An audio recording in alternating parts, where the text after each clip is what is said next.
This always promised to be a thriller. We pick up the action with the Tornado leading 3-1, and he's about to break in rack 5.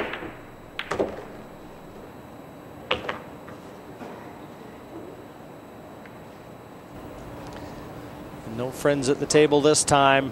No shot at the 2 whatsoever, even though he made the 1 off the break.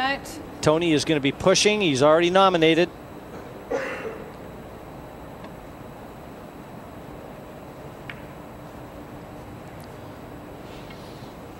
You might be watching this and thinking, well, he doesn't have any thought process. He does. It's just a lot quicker than the average player. You know, we talked about that years ago. A number of the snooker professionals when we were back in the UK playing snooker, and we wondered what Tony would be like if he had to take his time.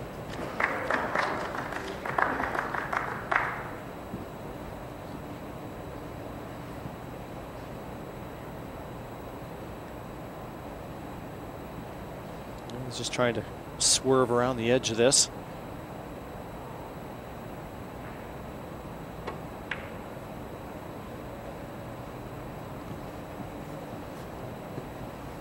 He may well have left Niels a great chance to get that cue ball behind one of those colors on the left-hand side. The problem ball on the table as it sits is the 8 ball. It's right up against the 9. It is available, but only from one area of the table.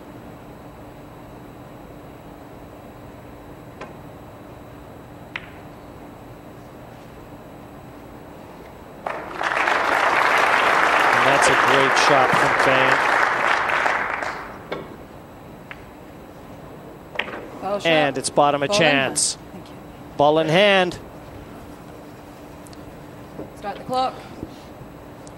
And Niels will be looking at, instantly he'll be looking at that 8 ball, thinking that many shots ahead from the 7 to the 8. That's going to be the key. Could be in Feijen's interests to try and slow the pace of the match down, dictate what's going on. But with a 35-second shot clock, the old tortoise and the hare scenario isn't possible.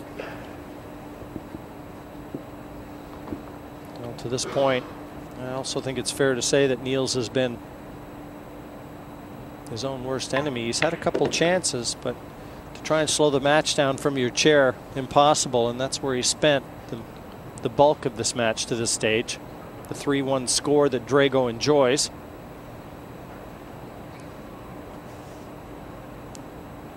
Niels is already thinking about the angle on that 7. That'll be the key.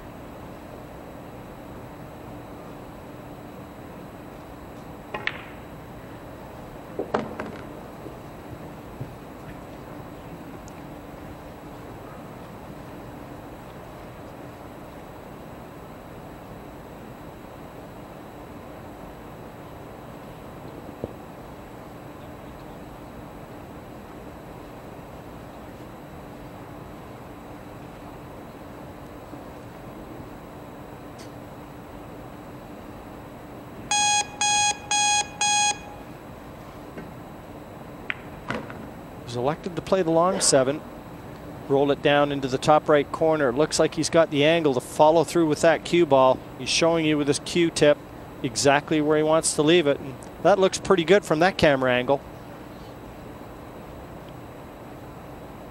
Just a natural angle.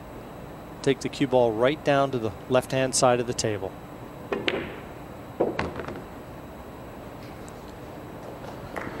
That was always going to be the target area, and Feijen sorted out the problem.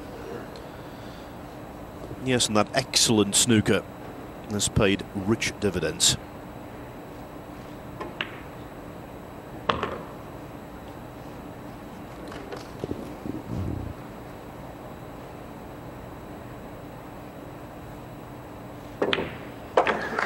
He stays on course. 3 in a row went to Drago. Feijen has the break in rack number 6, trailing 3-2. What I dislike about 9-ball is that there's still no standard format for the game. A lot of organizations are still struggling with how to rack the balls, the format, winner breaks, alternate break. I think what we've seen over the last couple of years, it's been way too easy to make balls on the break, which, yeah, it's a little unfair for both parties, I would say, because, yeah, something like last World Championships, people, they could have been breaking with the back of their cue and still making balls, and that's just not good for the sport and for TV, and they got to figure something out for that, I think. 3-2 to Drago as Feijen breaks in rack 6. Plenty of power. He's going to be pushing out on the 1. I mean, if this table, as we see it, demands power on the break, the edge falls to Niels Feijen because he's a lot more adept at the 9-ball break than is Tony Drago. And he is just pushed out. He'll be getting this one back because Tony doesn't drop, and there's no way he's going to kick at this. And you can see he's laughing about it because he knows the dilemma. He doesn't even have a jump cue. And Jim, that must be, at this level, a real disadvantage. He's talked about practicing and trying to learn how to play jump shots.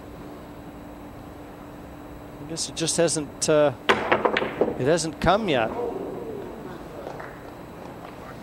Well, that still wasn't a bad choice by Drago. I don't think there's a player in the world that would have accepted that jump effort. Even though Feijen hit it pretty good, the first real chance falls to Tony. Such an emotional player, Phil. I remember almost 20 years ago sitting in a shopping center in Manchester with Drago, and he got very emotional because he was homesick, spending all his time in England playing on the Pro Snooker Tour.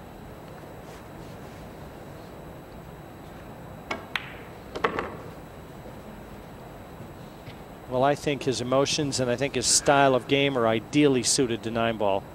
I even remember telling him in Cardiff one year that I firmly believe he can be the champion of the world in 9-ball. And I told him he'll never be the champion of the world in snooker. And the 9 goes down. The 2-rack lead as Imran Majid looks on, his buddy, his roommate, his travel companion.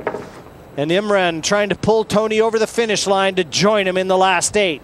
4-2 to Drago.